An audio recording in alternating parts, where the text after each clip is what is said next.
Baik, bertemu lagi bersama saya. Sekarang di sini kita akan membuat dimensi waktu. Sebelum kita masuk ke pembuatan dimensi waktu, pertama hal yang harus kita lakukan adalah cek database koneksinya terlebih dahulu. Apakah kita sudah mempunyai koneksinya apa belum? Di sini karena kita hanya akan berhubungan dengan database OLAP saja, maka kita hanya membutuhkan untuk database koneksinya database dengan OLAP-nya saja seperti itu. Untuk setting database, kita dapat lihat mungkin di pertemuan sebelumnya seperti itu. Nah, langsung saja kita masuk ke dimensi waktu. Karena mungkin di sini ada cukup banyak step, maka saya tidak akan menjelaskan step langkah-langkah ngambil dari sininya. Tapi mungkin saya akan lebih menjelaskan di settingan-settingan step yang akan kita gunakan. Nah, untuk yang pertama adalah SQL Execute Statement. Nah, seperti pada pertemuan sebelumnya, yaitu di sini akan kita gunakan untuk membuat tabel baru yang akan kita isikan datanya. Nah, koneksi yang dibutuhkan di sini karena ini berhubungan dengan OLAP-nya saja, maka di sini koneksi untuk rugby OLAP-nya. Di sini ada SQL script-nya itu adalah drop tabel if exists dim time, yaitu apabila dim time-nya sudah ada, maka dia tabelnya akan di-drop terlebih dahulu, kemudian akan dibuatkan tabel yang baru. Kemudian untuk isiannya itu dapat kita sesuaikan dengan kebutuhan yang ada. Nah, seperti ini. Nah, apabila telah selesai, kita lanjut ke step selanjutnya, itu adalah generate rows. Nah, ini generate row ini adalah untuk step inisiasi data awal. Di sini kita mempunyai start date-nya. Tipe datanya adalah date dengan format seperti ini. Nah, karena kita akan mulai dari tanggal 1 bulan 1 tahun 2000.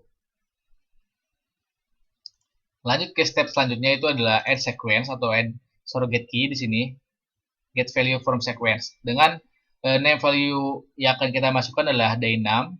Kemudian kita menggunakan calculate sequence-nya. Di sini ada start value-nya 1 dengan pertambahan dengan 1 dan maximum value-nya 18.262. Nah, setelah selesai kita oke. Nah, di sini untuk step selanjutnya itu adalah step kalkulator.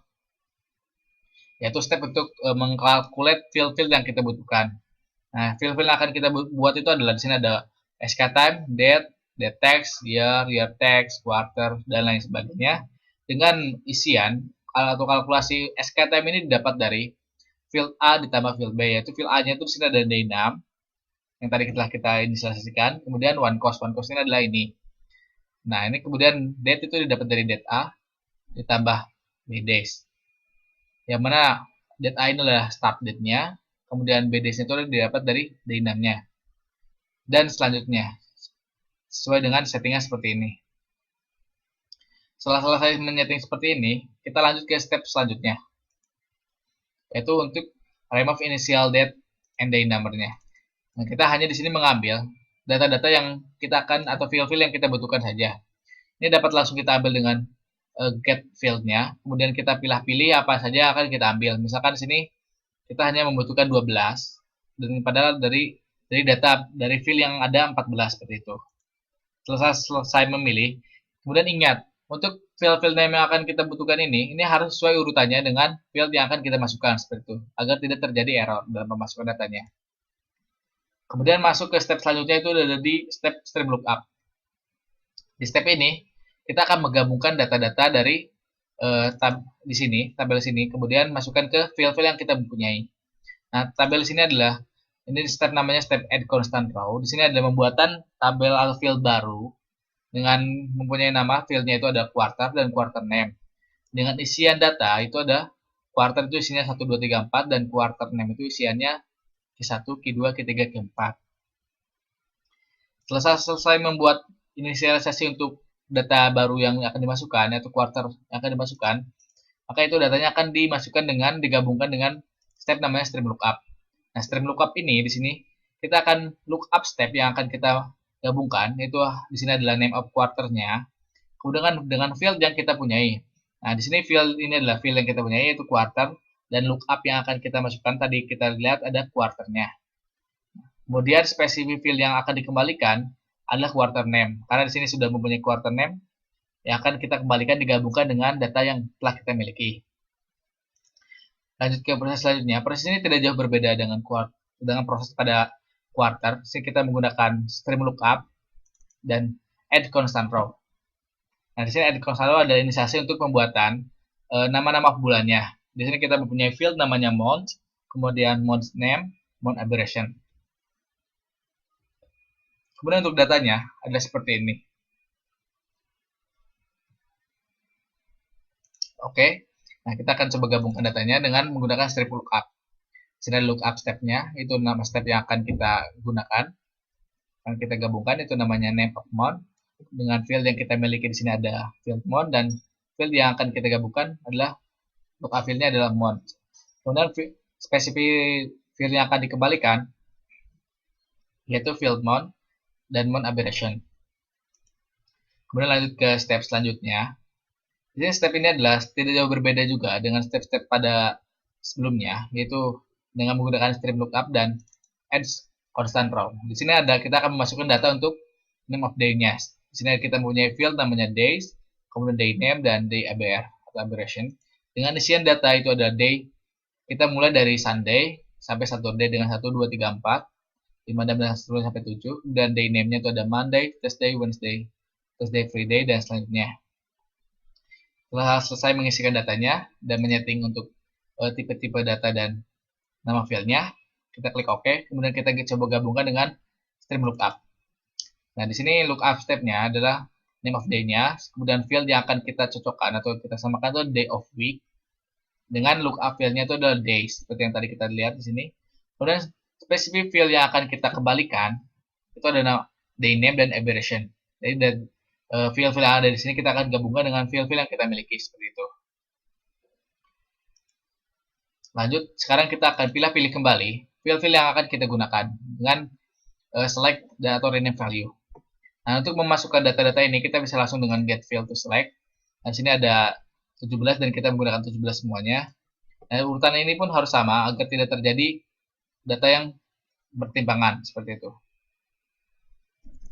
Setelah di sini kita lanjut ke step selanjutnya, itu step untuk ngeblok step yang belum selesai. Nah, sini step yang diblok adalah SQL create time dimension. Kenapa ya step ini harus diblok? Karena step ini adalah step utama.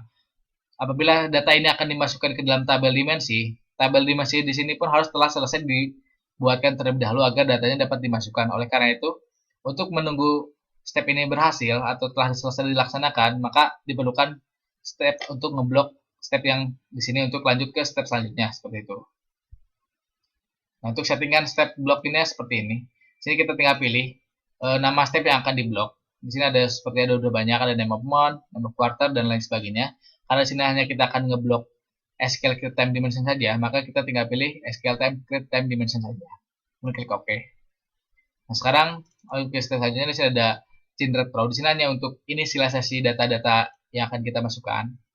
Nah, untuk nama stepnya kita bisa isikan ini, kemudian dengan limit 1. Jadi, ini untuk datanya hanya akan diisi dengan satu awal saja, seperti itu. Dan sini ada SQL time, tipenya integer dengan format value-nya.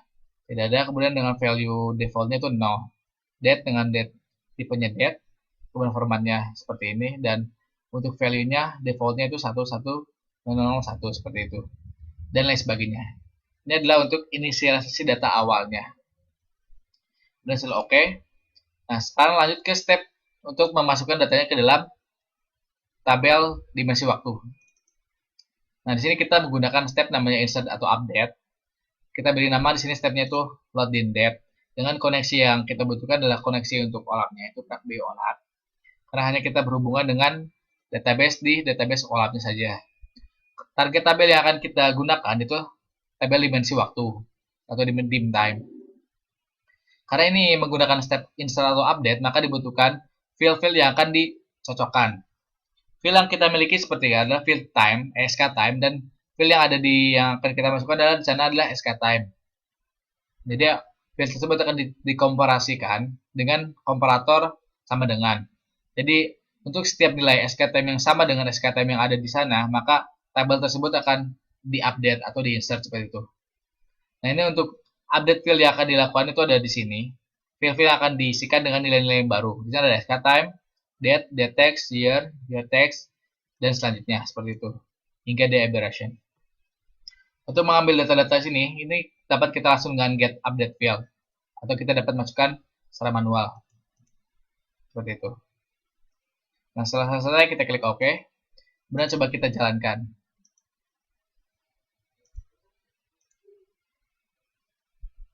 Nah, apabila semua step telah dicentang hijau seperti ini, artinya semua step ini telah selesai dijalankan dan tidak terjadi suatu error yang ada. Untuk mengecek apakah data tersebut telah selesai masuk di database, kita dapat langsung cek di MySQL-nya. Nah, ini adalah hasil dari proses ETL untuk dimensi waktu. Seperti tadi kita telah lakukan, sini ada SKTime, date, datex, quarter, quarter name, dan lain sebagainya. Mungkin untuk penjelasan dimensi waktu sekian. Terima kasih telah mengikuti tutorial kami.